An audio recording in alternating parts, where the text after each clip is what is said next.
नमस्कार दोस्तों, entrepreneurship interview series के एक नए एपिसोड में आप सबका स्वागत है। आज हमारे साथ मौजूद हैं प्रतिलिपि के cofounder and CEO Ranjeet Pratap Singh. Thanks lot Arnav. काफी अच्छा लगा यहाँ आके। तो अभी सर थोड़ा प्रतिलिपि के पीछे की स्टोरी के बारे में थोड़ा डिस्कस करते हैं। जो सबसे अच्छी बात मुझे लगी वो ये कि सर आप जहाँ से बिलोंग करते हैं और जिस जर्नी के थ्रू गए हैं, मोस्ट ऑफ हमारे जो इंडियन यूथ है वो भी वहीं से बिलोंग करता है और सिमिलर जर्नी के थ्रू जाता है। तो अगर हम थोड़ा आपके चाइल्डहुड के टाइम में जाएँ, आप यूपी से हैं, तो वहाँ से आपने इंजीनियरिंग करी और फिर एमबीए किया। तो तो ये आपकी जर्नी कैसे रही? कहाँ से आपको ये आइडिया आया बेसिकली प्रतिलिपि का? तो मेरा जन्म हुआ था रायबरेली में, एक बहुत ही छोटा सा गांव है। लाइक 1000 लोग रहते होंगे उस गांव में। बहुत कम लोगों को इंग्लिश आती है। उस समय मोबाइल फ़ोन भी नहीं था, तो टेक्नोलॉजी उतनी नहीं थी। ज़्यादातर लोग लाइक 5000 6000 रुपये महीने से कम की नौकरी कर रहे होते हैं। लेकिन मेरे पिताजी आर्मी में थे, तो मैं क्लास थर्ड फोर्थ तक अपने पिताजी के साथ 2-3 जगहों पे रहा, लखनऊ में, जयपुर में। फिर उसके बाद पिताजी की पोस्टिंग हो गई जम्मू एंड कश्मीर में, बॉर्डर पर। तो मैं और मेरी माताजी रायबरेली में रहने लगे, रायबरेली के शहर वाले इलाके में, और मैं केंद्रीय विद्यालय में जाके वहाँ पे पढ़ाई करता था। साथ ही साथ मुझे बचपन से ही पढ़ने का बहुत शौक था, तो मैं बचपन से ही कॉमिक्सेस वगैरह पढ़ता था। पहले चंपक, नन्दा मामा, बालहंस, फिर उसके बाद चाचा चौधरी, फिर उसके बाद नागराज, सुपर कमांडो ध्रुव। तो जनरली मैं जाके कॉमिक्स की दुकान वालों से दोस्ती कर लेता था, क्योंकि उनको पैसे देने के लिए तो होते नहीं थे किराए पर। तो उनके साथ मैं दोस्ती कर लेता था कि आपकी दुकान जब आप खाना खाने जा रहे हो या घूमने जा रहे हो, तो मैं आपकी दुकान संभालूंगा और बदले में आपके यहाँ बैठ के फ्री में कॉमिक्सेस पढ़ूंगा। तो ऐसे मैंने खूब सारी कॉमिक्सेस पढ़ी। फिर उसके बाद मैं धीरे धीरे करके लाइक कहानियाँ पढ़ने लगा, जैसे प्रेमचंद, या फिर कविताएं पढ़ने लगा, जैसे निराला। फिर धीरे धीरे करके जो उस जमाने के राइटर्स थे उनकी कहानियाँ और कविताएं पढ़ने लगा।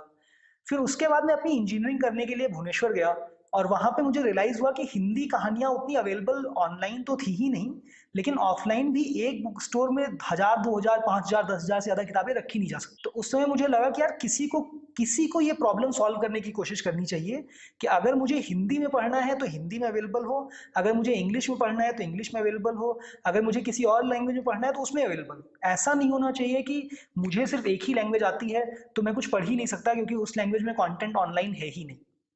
अब फैमिली लोअर मिडिल क्लास थी, तो फैमिली का कहना ये था कि भाई, आज के ज़माने में पहले कोई एक अच्छी डिग्री होनी चाहिए, 1-2 साल कहीं नौकरी कर लो तो तुम्हारे पास एक फॉल बैक ऑप्शन होगा। उसके बाद तुम्हें जो करना है करो। तो इंजीनियरिंग के बाद मैं अपना एमबीए करने के लिए दिल्ली चला गया। फिर वहाँ से मैंने वोडाफोन ज्वाइन किया, वहाँ पे मैंने करीब 2 साल काम किया। वहाँ पे मैं काफ़ी अच्छा कर रहा था, तो मुझे लगा कि जब तुम 23-24 साल के होते हो, अगर तुम बहुत अच्छा कर रहे हो, तो इसका मतलब ये है कि तुम कंफर्टेबल हो रहे हो।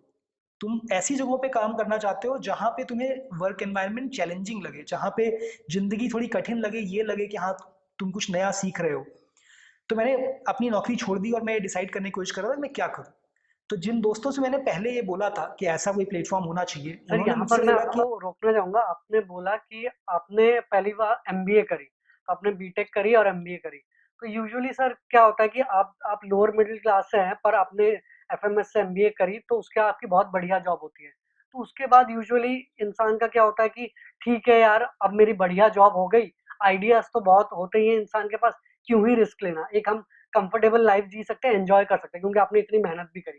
पर फिर आपने जॉब छोड़ने का इतना मुश्किल डिसीजन कैसे लिया? और वो भी इसलिए ज़्यादा इम्पोर्टेंट है क्योंकि जैसे कि आपने बताया आपके पास तब आइडिया नहीं था, या आपने तब स्टार्टअप पे काम करना शुरू नहीं किया था जब आपने जॉब छोड़ी, जो कि और भी बहुत ज़्यादा रिस्की है।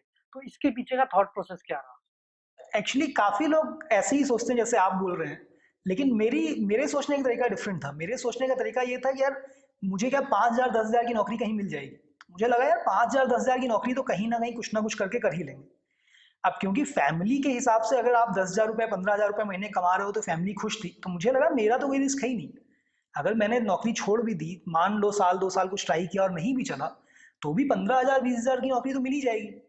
तो मेरे सोचने का तरीका ये था कि मैं ज़्यादा रिस्क ले सकता हूँ, बजाय उसके जिसके पास, या तो जिसके घर वालों की इनकम ज़्यादा है तो उनको 20,000 से संतुष्टि नहीं होगी, या तो उसको जिसने पहले कोई अच्छी जॉब की नहीं है और किसी अच्छे कॉलेज से पढ़ा नहीं है, तो उसको डर लग रहा होगा कि अगली जॉब कैसे मिलेगी।